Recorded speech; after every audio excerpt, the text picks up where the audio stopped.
Hello everybody, hope you're doing well. I am going to show you a song today that I put together myself. It's called Chord Etude Number 1. Super creative title. And it is just what it sounds like. It's a practice in some of your basic chords.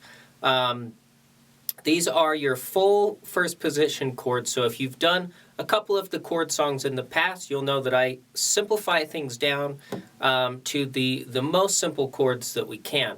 But in this song, we're taking it a little further, and we're going to do the full chords. Now, my philosophy on chords is that if you can learn, 10, 15 chords or so, there's a lot of music that you can play. And so the more practice you have on these chords, the better. So I'm going to play you the song now, and then we will talk about the different parts.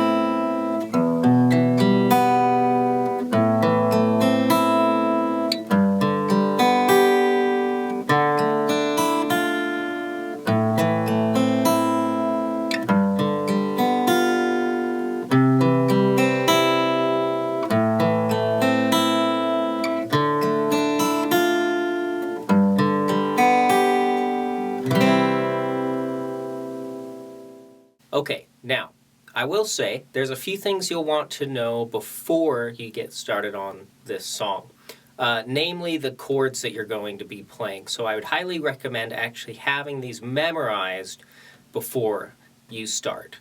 So the chords that we're going to be doing is C, A minor, D minor, G.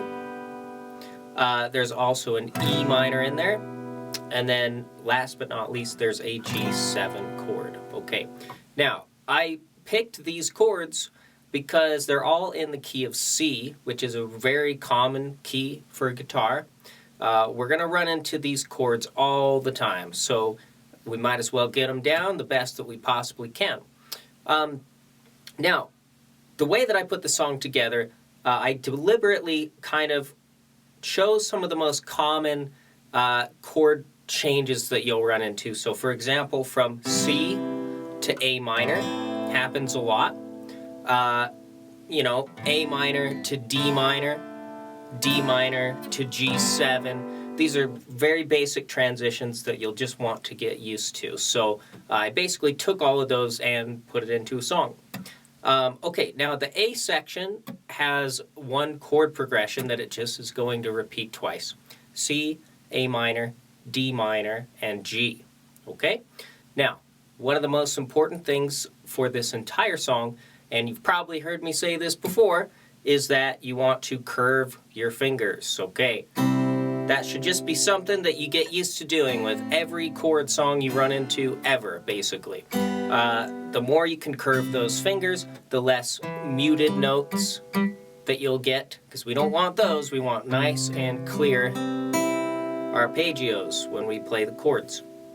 Okay, so just a couple of the transitions here that I want to show you because there are a couple little tricks that may help you out. Okay, for example, our first chord change from C to A minor, what you're going to want to do is make sure that you keep your first and second fingers on the fretboard for both chords, okay? So we're actually only moving your ring finger. If you just watch my ring finger here,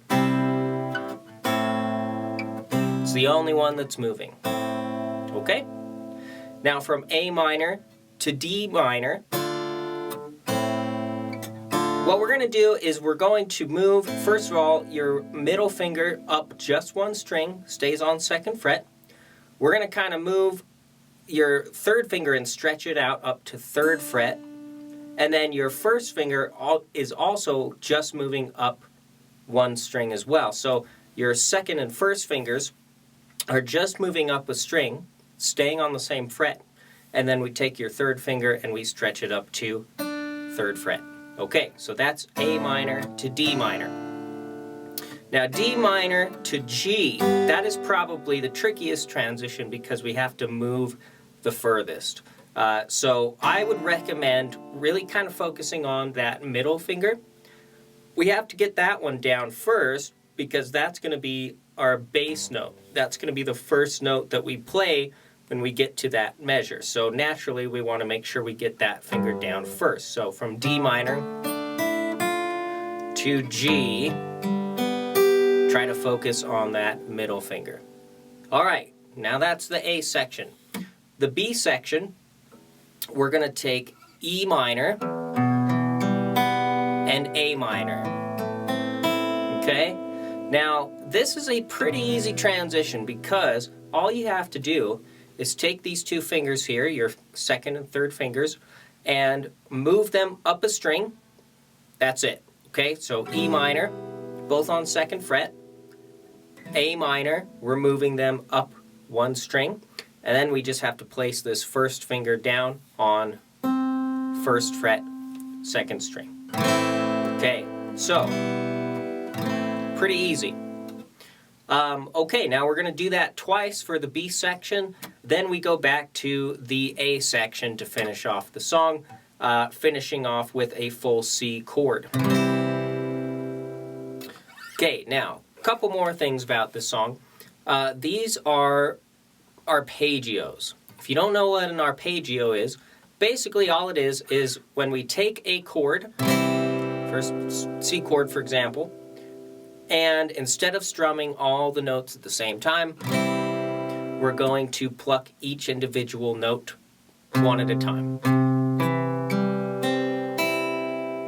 And that's the basis of the whole song right there, is arpeggios. Okay? And the last thing I'll say is that I purposely wrote this song so that the last note of each chord is a half note. What that means is you have to hold it for 2 beats. Now this is a good thing because it helps you have a little more time to get from one chord to another. So for example, in the first 2 chords we have C.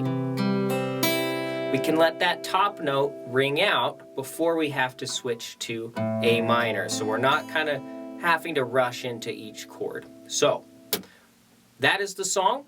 Hope you enjoy, and let me know if you have any questions. I will leave the link to the music in the description, and until next time, happy practice.